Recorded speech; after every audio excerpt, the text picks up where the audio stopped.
Holidays-nale, adu namma GT Holidays da. South India's #1 travel brand. Discover your dream home at Marutham Group. New projects in Coimbatore and Thabaram. குறைந்த விலை நிறைந்த தரம் தங்கள் தேவைகள் அனைத்தும் ஒரே இடத்தில் ஜெயச்சந்திரன். சூப்பர் ஸ்டார் ரஜினிகாந்த் அவர்கள் திமுக மேடையில் பேசிய அந்த வார்த்தைகள் மூத்த அமைச்சர்களை கண்ட்ரோல் பண்ணுறது தான் ரொம்ப சிரமமான விஷயம். நான் ரொம்ப சின்ன பிள்ளையா இருக்கும்போது அவர் எம்எல்ஏ சார், அவர் பார்த்து வளர்ந்த பொண்ணு. நான் அப்புறம் திருப்பி கட்சிக்கு தலைவராகி 2 மாநிலத்துக்கு ஆளுநராகி திருப்பி கட்சிக்கும் வந்துட்டேன். இது துரைமுருகனும் சொல்லியிருக்காரு ஒரு முறை ஒரு மேடையில். ஸோ இவ்வளவு சீனியாரிட்டி உள்ள உண்மையிலேயே வாரிசு அரசியல்னு ஒன்று இல்லைன்னு வச்சுக்கோங்களேன். இப்போ ஸ்டாலின் இருக்க வேண்டிய இடத்துல யார் இருந்திருக்கணும்? சகோதரர் ரஜினிகாந்தோட ஸ்டாலினுக்கு கொடுத்த மதிப்பு நான் தப்புன்னு சொல்லல. ஆனா அண்ணன் துரைமுருகன் அந்த மகிழ்ச்சியாக அதை ஏற்றுக்கொள்ளவில்லை அப்படின்றது அவர்களின் நடவடிக்கையிலிருந்தே தெரிந்தது. அவரே இது ஒரு நகைச்சுவை உணர்வு. அப்புறம் அடுத்த நாள் என்ன கருத்து சொன்னாரு?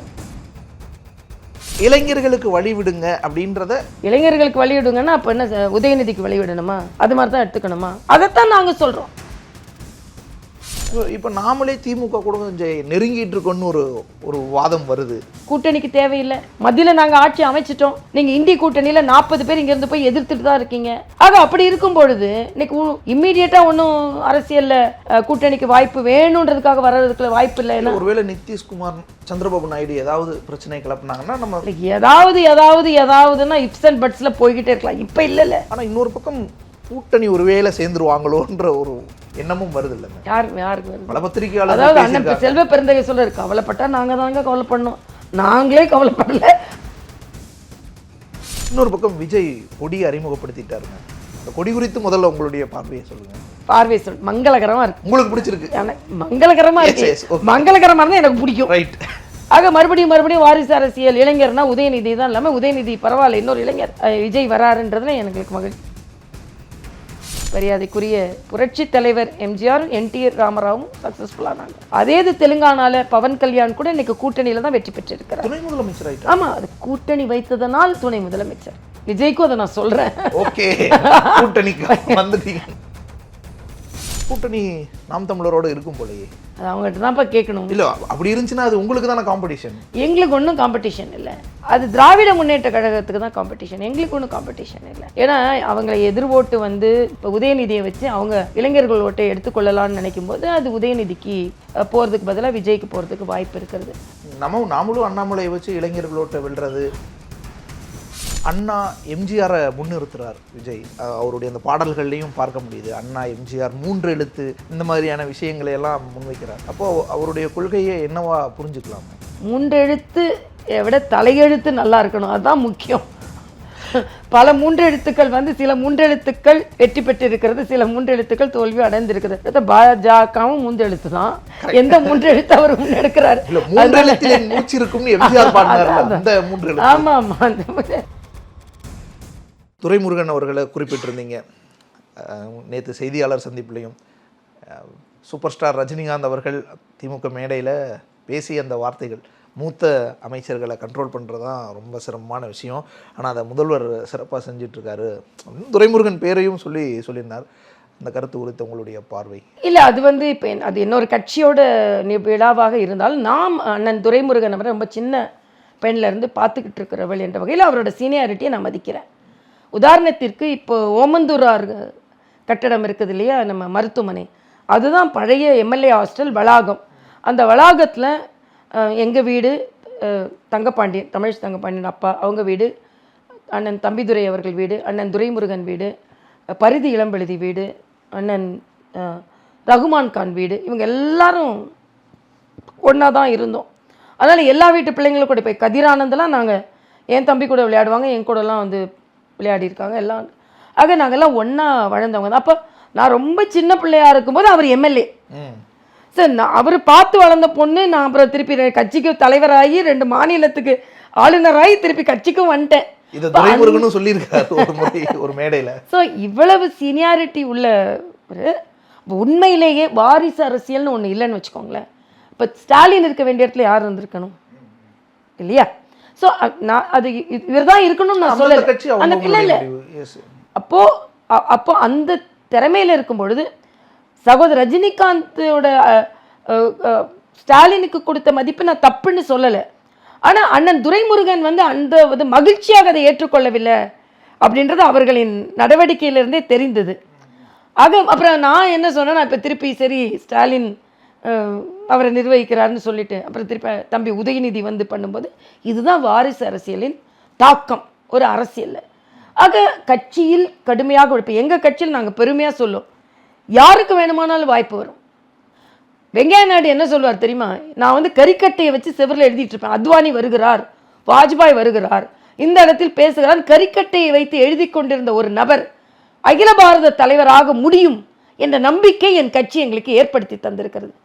ஆனால் வாரிசு என்று வரும்பொழுது காங்கிரஸில் நம்பிக்கை இருக்காது, தொண்டன் நான் தான் தலைவரான்னு சொல்ல முடியாது. கம்யூனிஸ்டில் வேணால் எங்களை மாதிரி வாய்ப்பு இருக்குது, திராவிட முன்னேற்ற கழகத்தில் கிடையாது, அதிமுகவில் இப்போ கிடையாது. நான் எதுக்கு சொல்கிறேன்னா, அந்த வாரிசு அரசியல் என்பது, அதனால தான் பாரத பிரதமர் போன்றவர்கள் சொல்லும்போது வாரிசு அரசியல் என்பது கட்சியையும் பலவீனப்படுத்தும், நாட்டையும் பலவீனப்படுத்தும். அதற்கு இதெல்லாம் உதாரணமாக இருக்கிறது என்றது எங்களை இப்போ நாங்கள் சொல்லுகின்ற கருத்துக்கு இது வலிமை சேர்க்கிறது.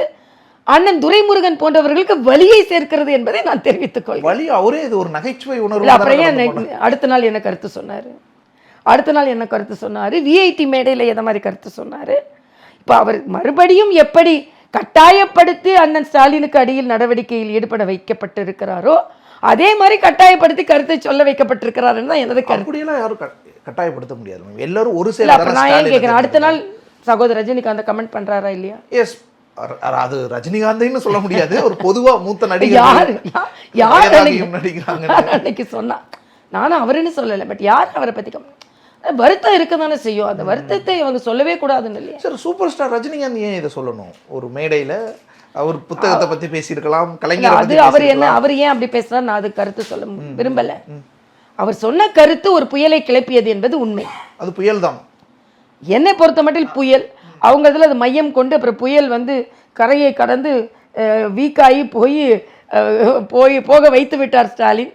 அதுவும் அவர் திறமை தான் சொல்ல வேண்டியதுதான். நம்ம சூப்பர் ஸ்டார் சொல்கிறாரு, இது ஒரு பொது பார்வை தானே. நீங்கள் சொல்கிற மாதிரி வாரிசு அரசியல் அது இதுன்னு சொன்னாலும் திமுக அல்லது தமிழ்நாட்டில் கட்சிகள் அல்லது பல மாநிலங்கள்லேயே கட்சிகள்ன்றது அந்த கட்சிகள் ஒரு தலைமையின் கீழ் இயங்குறதுக்கு இப்படியான செட்டப் அவசியப்படுது. இப்போ துரைமுருகன் அவருடைய மகன் எம்பி, நீங்கள் சொல்கிற மாதிரி கணக்கில் இப்போ வேறு யாரும் அந்த இடத்துக்கு இல்லையா? இப்போ மற்ற யாரோ ஒரு இல்லை, அதனால தான் சொல்கிறேன் வாரிசு அரசியல். இப்போ மற்ற யாரும் இல்லைன்னு இல்லை, வாய்ப்புகள் அவர்களுக்கு மட்டும் பொன்முடிமானுக்கு கொடுக்கப்படுகிறது. ஒரு செட்டப்பா ஒரு கட்சியினுடைய அது வந்து அந்த தொண்டை இல்ல அரசியல் வரக்கூடாதுன்னு இல்ல, வாரிசு அரசியலுக்கு பட் வாரிசுகளுக்கு மட்டுமே வாய்ப்புகள் இல்லையே.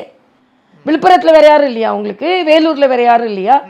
நீங்க ஒட்டுமொத்தமாக நீங்க திராவிட முன்னேற்ற கழகத்தோட 40 பாராளுமன்ற உறுப்பினர்களை நீங்க பார்த்தீர்கள் என்றால் இத கூட வாரிசுகள் தானே அதிகம் இருக்கு. இளைஞர்களுக்கு வழி விடுங்க அப்படின்றத இந்த அர்த்தத்துல கூட சொல்லியிருக்கலாம்ல ரஜினிகாந்த். இளைஞர்களுக்கு வழிவிடுங்கன்னா அப்போ என்ன, உதயநிதிக்கு வழிவிடணுமா? அது மாதிரி தான் எடுத்துக்கணுமா? அதைத்தான் நாங்கள் சொல்கிறோம். இப்போது உதயநிதி இப்படி வேகமாக வளர்ந்து வர எவ்வளவு பேர் இருக்காங்க. இது ஒரு நியாயமாக பேசுகிறோம் நாங்கள். அவங்க கட்சி அதை பற்றி கவலைப்படலை, தன்மானம் இருக்குதா, அவர்களுக்கு வருமானம் வருதா அதனால் பேசுகிறாங்களாம் கிடையாது. பட் வெளியிருந்து பார்க்கும் பார்வைக்கு அந்த தொண்டர்கள் கடுமையாக உழைத்து கொண்டு வரும் பொழுது ஒரு குடும்பத்திற்கே அந்த வாய்ப்புகள் வந்து கொண்டு இருக்கும் பொழுது அந்த தொண்டர்கள் பேசவில்லை என்றாலும் ஒரு பார்வையாளர்களாக எங்கள் கருத்தை பதிவு. ஒரு பயம்னு வந்துரும்ல, திமுக இப்படி வலிமையான தலைவர்களையே வச்சுக்கிறாங்க அடுத்தடுத்து. அது வாரிசு அரசியலாக இருந்தாலும் அவங்கள எதிர்கொள்றதை விட வேறு யாராவது புதியவர்கள் வந்தால் ஈஸியாக நம்ம எதிர்க்கிறதுக்கு ஆகுமே அப்படின்னு இல்லை. வாய்ப்புகள் மற்றவங்களுக்கு கிடைக்கணும் இல்லை, ஒரே நம்ம கொடுப்போம், மற்ற கட்சியில் அவங்கவுங்க விருப்பம் இல்லை இல்லை. அதாவது அவங்க அதையே கொண்டு வந்தார்கள் என்றால் அங்கே உள்ள திராவிட இப்போ இன்னைக்கு துரைமுருகன் அண்ணன் வெளியே சொல்ல தயங்குற மாதிரி வருங்காலத்தில் அவர்கள் வாய்ப்புகள் மறுக்கப்படுகிறது என்பதை அந்த தொண்டர்கள் புரிந்து கொள்ள வேண்டும் என்பது. இப்போ நாமளே திமுக கூட கொஞ்சம் நெருங்கிட்டு இருக்கோன்னு ஒரு வாதம் வருது. அதுவும் ராஜ்நாத் சிங் வந்து கலைஞருக்கு எழுந்து நின்று மரியாதை செலுத்துங்கன்றதை தொடங்கி சமாதிக்கு சென்றது வரை. இல்லை, இதெல்லாம் ஒரு நாகரிகம். இந்த நாகரிகத்தை இப்போது உண்மையிலேயே நாகரிகத்தை யார் கடைபிடித்தார்கள் பாஜகன்னு தான் நான் சொல்லுவேன். ஏன்னா கடுமையாக விமர்சிக்கிறீர்கள். மத்திய அரசுன்னு என்று சொல்லக்கூட உங்களுக்கு வாய் வரமாட்டேங்கிறது, வாய்ப்பும் வரமாட்டேங்கிறது. ஆனால் அதே நேரத்தில் நீங்கள் கூப்பிட்டீங்கன்றதுக்காக கலைஞரை மரியாதை செலுத்த வேண்டும் என்று வந்து பேருக்கு ஏதோ வாசித்துட்டு போகாமல் உண்மையிலேயே அவருக்கு ஸ்டாண்டிங் ஓவேஷன் கொடுத்து அவரோட நினைவிடத்திற்கு சென்று ஒரு முழுமையான ஒரு மரியாதை செலுத்திவிட்டு சென்றிருக்கிறார்கள் என்றால் இதில் பாராட்டப்பட வேண்டியது திராவிட முன்னேற்ற கழகமா பாஜகவா என்று பார்த்தால் பாஜக தான். ஏன்னா இன்னும் இப்போ உடனே கூட்டணிக்கு தேவையில்லை. மத்தியில் நாங்கள் ஆட்சி அமைச்சிட்டோம், நீங்கள் இந்திய கூட்டணியில் 40 பேர் இங்கேருந்து போய் எதிர்த்துட்டு தான் இருக்கீங்க. ஆக அப்படி இருக்கும் பொழுது இன்னைக்கு இம்மீடியட்டாக ஒன்றும் அரசியலில் கூட்டணிக்கு வாய்ப்பு வேணுன்றதுக்காக வர்றதுக்குள்ள வாய்ப்பு இல்லை. ஏன்னா ஒருவேளை நிதிஷ்குமார் சந்திரபாபு நாயுடு ஏதாவது பிரச்சனை கிளப்புனாங்கன்னா நம்ம ஏதாவதுன்னா இப்ஸ் அண்ட் பட்ஸில் போய்கிட்டே இருக்கலாம். இப்போ இல்லைல்ல. ஸோ அப்போ அது ஒரு நாகரிகமான ஒரு அரசியல் நாகரிகமாக தான் பார்க்கணும். நிச்சயம். ஆனால் இன்னொரு பக்கம் கூட்டணி ஒருவேளை சேர்ந்துருவாங்களோன்ற ஒரு எண்ணமும் வருது இல்லை மேம். யாருக்கு வருது? பல பத்திரிகையாளர் அதாவது அண்ணன் செல்வ பெருந்தகை சொல்றாரு, கவலைப்பட்டா நாங்கள் தாங்க கவலைப்படணும், நாங்களே கவலைப்படல, அப்போ அவரே கவலைப்படாத போது நீங்க ஏன் கவலைப்படுறீங்க நான் கேட்குறேன். ஏன்னா இப்போ 2 துருவமா எதிரெதிரில் நின்று சண்டை போட்டுட்டு இன்னைக்கு ஒரே மேடையில் ஷேர் பண்ணிக்கிறாங்க. அவங்க முன்னாடி வான்றதும் இவங்க இப்படி சொல்றதும் இவங்க பாராட்டுறதும் அகில இந்தியாவிற்கு மிக மூத்த தலைவர் நல்ல தலைவர்னு மோடி ஒரு ஆமாம் எங்கள் கூட கூட்டணியில் இருந்தவங்க தான். இல்லாதவங்கள பேசினா பரவாயில்ல, ஏற்கனவே கலைஞரும் வாஜ்பாயும் கூட்டணியில் இருந்தாங்க தானே. அதனால் இதெல்லாம் அரசியல் நாகரிகம். கூப்பிட்டு ராஜ்நாத் சிங்கோ இல்லைன்னா மோடி அவர்களோ அதற்கான அமைச்சரை அனுப்பாமல் இருந்தாலோ, ராஜ்நாத் சிங் வராமல் இருந்தாலோ, இன்னும் சொல்லப்போனால் நிதி ஆயோக் கூட்டத்திற்கு முதலமைச்சர் போல புறக்கணிக்கிறார் போயிருக்கணும். அப்போ தன்னை புறக்கணிப்பவர்களை கூட புறக்கணிக்காமல் வந்ததுதான் பாஜகவின் வெற்றி. இதுதான் ஒரு ஆரோக்கியமான அரசியலை முன்னெடுத்து செல்கிறோம் என்பதை நான் தெளிவுபடுத்துகிறேன். இன்னொரு பக்கம் விஜய் கொடியை அறிமுகப்படுத்திட்டார் மேம். அந்த கொடி குறித்து முதல்ல உங்களுடைய பார்வையை சொல்லுங்க. கொடி குறித்து நான் ஏற்கனவே பார்வை மங்களகரமா இருக்கு. உங்களுக்கு பிடிச்சிருக்கு? எனக்கு மங்களகரமா இருக்கு. மங்களகரமா இருந்தால் எனக்கு பிடிக்கும். ரைட். நல்ல மஞ்சளும் குங்குமமும் இருக்க மாதிரி இருக்கு. ஓகே, மங்களகரமா இருக்கு. இந்த கொடி கடைக்கோடி தமிழனுக்கு எப்படி உதவி செய்கிறது என்பதை பொறுத்து தான் இந்த கொடியை பற்றி என்னால் கருத்து சொல்ல முடியும். பல பேர் முதல்ல தம்பிக்கு வாழ்த்து சொல்கிறேன். ஏன்னா பல தலைவர்கள் வர வேண்டும் என்பது எனது ஆசை. இன்னும் பல இளைஞர்கள் அரசியலுக்கு வர வேண்டும் என்பதும் எனது ஆசை. ஆரோக்கியமான அரசியலை முன்னெடுத்து செல்ல வேண்டும் என்பதும் எனது ஆசை. ஆக மறுபடியும் வாரிசு அரசியல் இளைஞர்னா உதயநிதி தான் இல்லாமல் உதயநிதி பரவாயில்ல, இன்னொரு இளைஞர் விஜய் வராருன்றதுல எங்களுக்கு மகிழ்ச்சி. எங்களை ஏற்கனவே அண்ணாமலை ஒரு இளைஞராக பணியாற்றி கொண்டிருக்கிற மகிழ்ச்சி தான். ஆனால் அவரோட கொள்கை என்ன, எந்த விதத்தில் கட்சியின் அமைப்பை கொண்டு செல்ல போகிறார், யாரை எதிர்க்க போகிறார், மக்களுக்கு எந்த விதத்தில் உதவிகரமாக இருக்க போகிறார், தேர்தல் அரசியலை எப்படி வெற்றிகரமாக எடுத்து செல்ல போகிறார், அமைப்பு ரீதியாக கட்சியை எப்படி பலப்படுத்த போகிறார், எத்தனை தலைவர்களை கூட்டணியில் சேர்க்க போகிறார் இல்லைன்னா கூட்டாக வைத்துக் கொள்ள போகிறார், இதையெல்லாம் வைத்து தான் முடிவு செய்யணும். ஒரு கொடியேறின உடனேயே சினிமா இல்லைப்பா இது. கொடியேறுவோம் உடனே எல்லாரும் கூடுவாங்க, உடனே அமைச்சர் பதவியில் உட்கார வைப்பாங்க. இது சினிமாவில் மட்டும்தான் நடக்கும், திரையில் நடக்கும், தரையில் நடக்காது. அதனால பல நேரங்களில் தரையில் நடந்தது திரையில் வந்த மாதிரி இது ஏன் திரையில் இருக்குது தரையில் வர இல்லை, அது அவ்வளவு சுலபம் இல்லை. ஏன்னா நான் தெலுங்கானாவில் சிரஞ்சீவி எனக்கு நல்ல நண்பர், பெரிய இதே மாதிரி ஆரம்பித்தார் பிரஜாராஜ்யம். ஆமாம், அதே மாதிரி மரியாதைக்குரிய புரட்சி தலைவர் எம்ஜிஆர் என்டிஆர் ராமராவும் சக்ஸஸ்ஃபுல்லானாங்க. அதே இது தெலுங்கானாவில் பவன் கல்யாண் கூட இன்னைக்கு கூட்டணியில் தான் வெற்றி பெற்றிருக்கிறார், துணை முதலமைச்சர் ஆயிட்டார். ஆமாம், அது கூட்டணி வைத்ததனால் துணை முதலமைச்சர். விஜய்க்கும் அதை நான் சொல்கிறேன். ஓகே, கூட்டணிக்கு வந்துட்டீங்க. இல்லை சொல்கிறேன், எனக்கு தனியாக நின்று அவரால் ஒன்றும் செய்ய முடியல அப்போதைக்கு. அதே மாதிரி சிரஞ்சீவி செய்ய முடியல. அது மாதிரி அமிதாப் பச்சனே சிரஞ்சீவி போன்றவர்களுக்கு வேணாம், இதெல்லாம் வேண்டாம், ரஜினி போன்றவர்களுக்கெல்லாம் அறிவுரை சொன்னதாகவும் கேள்விப்பட்டேன். ஆக பாக்யராஜ், அண்ணன் பாக்யராஜ், மரியாதைக்குரிய சிவாஜி அவர்கள் இவங்கெல்லாம் ஆரம்பித்தார்கள், முடியவில்லை. அவர் நம்ம அடுக்குமொழி பேசுவார், டிஆர் ராஜேந்தர், இல்லை, இவங்கெல்லாம் கட்சி ஆரம்பித்தார்கள். என்ன எப்படி கொண்டு வர வேண்டும் என்று நினைத்தாலும் அந்த அளவுக்கு கொண்டு வந்தாங்களான்னு அவர்கள் கனவுக்கு தான் தெரியும். தம்பி விஜய் இன்னும் கொஞ்சம் களத்தில் இறங்கி, இல்லை முதல்ல கொடியேறும்போதே அது விமர்சனத்துக்கு வந்துருச்சு. விமர்சையாக ஏறிச்சோ இல்லையோ விமர்சனமும் வந்துருச்சு. யானை இருக்கணுமா இருக்கக்கூடாதா, இருக்கிறது தூங்கு மூஞ்சி மரமா வாகை மரமா, இல்லை இது வாகையா பகையா, வெற்றியா தோல்வியா, இதெல்லாம் நிறையா வந்துருச்சு. இதெல்லாம் சமாளிக்க வேண்டியதான். யானை இருக்கணுமா இருக்கக்கூடாதா, யானை பிஎஸ்பிக்குள்ளது மட்டும்தானா இல்லைன்னா வேறு யாரும் வச்சுக்கலாமா, இல்லை யானை பிளிரி தான் இருக்கணுமா, நீலாம் நிற்கலாமா, 4 காலை கீழே வைக்கலாமா மேலே வைக்கலாமா, இதெல்லாம் நிறைய பிரச்சனை இருக்குது. அதனால் இதையெல்லாம் சமாளிக்கணுன்றது. இப்போவே எதிர்ப்பெல்லாம் வரும்பொழுது சீமான் அவர்கள் வந்து அவர் சப்போர்ட் பண்ணார். இது தமிழர்களினுடைய பாரம்பரியம், ஏன் வச்சுக்கக்கூடாது, தாராளமாக வச்சுக்கலாம், இப்படிலாம் விட்டுற மாட்டோம், நான் பேசுகிறேன் அப்படின்னு அவர் வந்து. இல்லை, நாங்களும் உடனே எல்லாத்தையும் எடுத்து தூக்கி போடணும்னு இல்லை. சட்ட ரீதியாக இன்னொரு கட்சி இப்போ யானை சின்னத்தை எங்களோட சின்னம் இதில் வைக்கக்கூடாது அப்படின்னு ஒரு கட்சி சொல்லும் பொழுது சட்ட ரீதியாக தேர்தல் ஆணையின்படி அப்படி வரைமுறைகள் இருந்தது என்றால் அதை சுமூகமாக விஜய் அவர்கள் முன்னெடுத்து செல்ல வேண்டும் என்பது எனது கருத்து. இன்னொரு கட்சி கூட சண்டை போட்டு அவங்க சின்னத்தை வச்சிட்டு இருக்கோம் அப்படின்ற ஒரு கருத்து வரும்பொழுது பிஎஸ்பி அதை மிக நாகரிகமாக எடுத்து சொன்னார்கள். ஒருவேளை அவங்களுக்கு சட்ட விதிகள் தெரியாமல் அதை பதிவேற்றிருக்கலாம், சட்ட விதிகள் தெரிஞ்சு அதை அவர்கள் நீக்கினா பரவாயில்லன்னு அவங்களும் ஒரு நாகரிகமாக சொன்னாங்க. இவங்களும் நாகரிகமாக ஒருவேளை அவர்களுக்கு அது பிரச்சனை வருதுன்னா அதை எடுத்துக்கிறது. மேம், இன்னொரு பக்கம் இப்போ சீமான் தம்பி என் கூட பேசிட்டாப்புல, விஜய் என் கூட பேசியிருக்காப்புல, நாங்கள் நீண்ட தூரம் பேசியிருந்தோம், ஸோ பிளான்ஸ் இருக்குது, 26 தேர்தலில் ஒன்றா தான் சந்திக்க போகிறோம்லாம் சொல்லியிருந்தாரு. கூட்டணி நாம் தமிழரோடு இருக்கும் போலயே. அது அவங்ககிட்ட தான்ப்பா கேட்கணும். இல்லை, அப்படி இருந்துச்சுன்னா அது உங்களுக்கு தானே காம்படிஷன். எங்களுக்கு ஒன்றும் காம்படிஷன் இல்லை, அது திராவிட முன்னேற்ற கழகத்துக்கு தான் காம்படிஷன், எங்களுக்கு ஒன்றும் காம்படிஷன் இல்லை.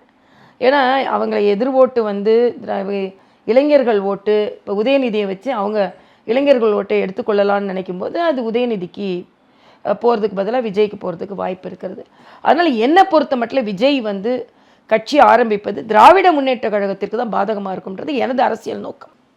நாமளும் அண்ணாமலையை வச்சு இளைஞர்களோட்டை வெல்றது அது மட்டும் இல்லை. எங்களுக்கு நாங்கள் எங்களோட தேசிய அளவில் மரியாதைக்குரிய மோடி அவர்களின் திட்டங்களை கொண்டு வந்து நாங்கள் அதையும் சேர்த்து தானே நாங்கள் பிரபலப்படுத்தி கொண்டு இருக்கிறோம். பல மாநிலங்களில் நாங்கள் ஆட்சியை பிடித்திருக்கணும் இல்லையா. ஒரு தேசிய கட்சியின் பார்வைக்கும் மாநில கட்சிக்கு பார்வைக்கும் வித்தியாசம் இருக்குது. அண்ணா எம்ஜிஆரை முன்னிறுத்துறார் விஜய். அவருடைய அந்த பாடல்கள்லையும் பார்க்க முடியுது. அண்ணா எம்ஜிஆர் 3 எழுத்து இந்த மாதிரியான விஷயங்களை எல்லாம் முன்வைக்கிறார்.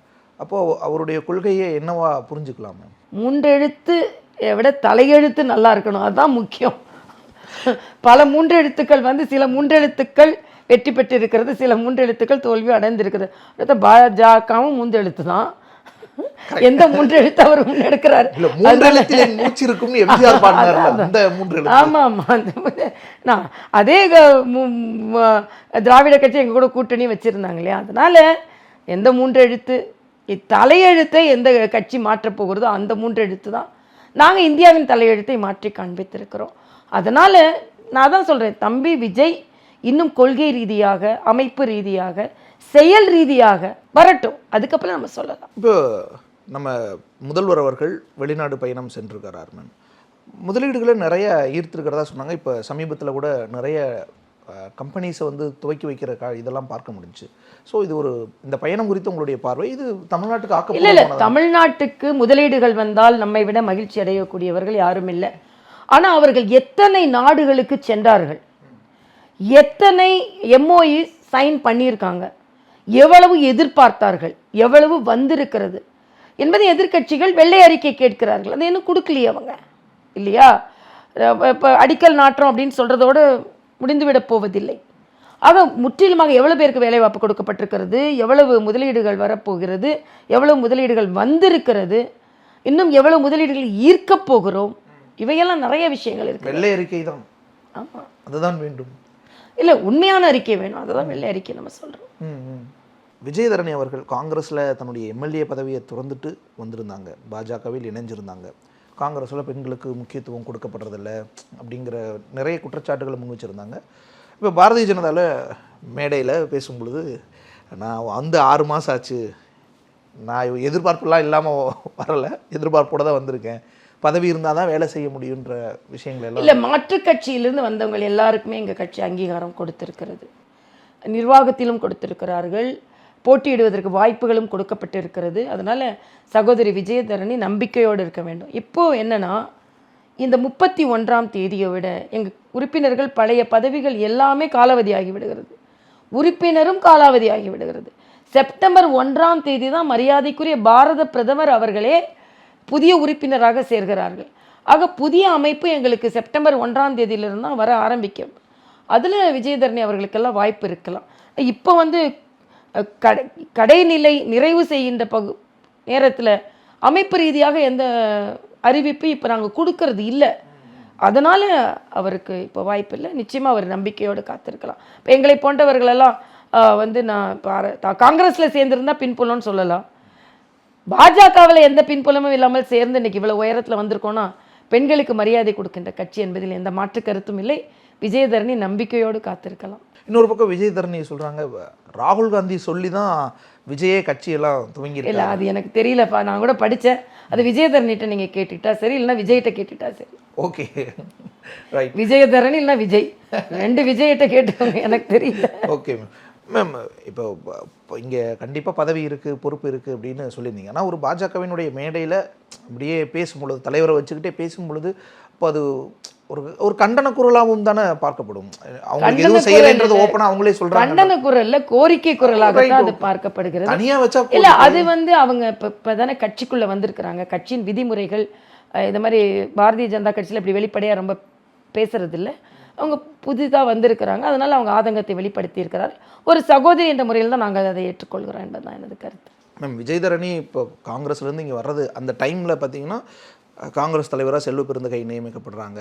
ஸோ இப்படியான சுச்சுவேஷனில் தான் அவங்க வராங்க. இப்போ ஒருவேளை ரொம்ப நாளாக அவங்க வந்து காங்கிரஸ் தலைவராகலாம், ஒரு முக்கிய பொறுப்புக்கு வரலான்னு நினைக்கும் போது அது கிடைக்கலையோ அப்படின்னு வராங்கன்னு ஒரு பார்வை வைக்கப்பட்டது. இப்போ இங்கே எனக்கு எதுவுமே செய்யலைன்னு சொல்லும்போது அவ்வளோ பெரிய பொறுப்பு தானே இப்போ எதிர்பார்க்கறதாகவும் புரிஞ்சுக்க முடியும். அடிப்படையில் ஒரு கட்சியில் இருந்து மேலே வருவதற்கும் புதிதாக ஒரு கட்சிக்கு வருவதற்கும் மாறுபாடு இருக்கிறது. எதிர்ப்புகள் இருக்கிறதா, எதிர்பார்ப்புகள் இருக்கிறதா என்பதையும் நம்ம பார்க்க வேண்டும். ஒரே ஒரு ஆலோசனை சொல்கிறேன். இப்போ என்கிட்ட நேரம் வாங்கின மாதிரி சகோதரி விஜயதரணிகிட்ட ஒரு நேரம் வாங்கி விலாவரியாக கேட்டுருங்க, என்ன எதிர்பார்க்குறாங்க, என்ன ஏதுன்னு. அவங்களே சொல்லிட்டா ஈஸியாக இருக்கும். Holidays-nale, அது நம்ம GT Holidays தான். South India's #1 travel brand. Discover your dream home at Marutham Group. New projects in Coimbatore and Thabaram. குறைந்த விலை, நிறைந்த தரம். தங்கள் தேவைகள் அனைத்தும் ஒரே இடத்தில். ஜெயச்சந்திரன்.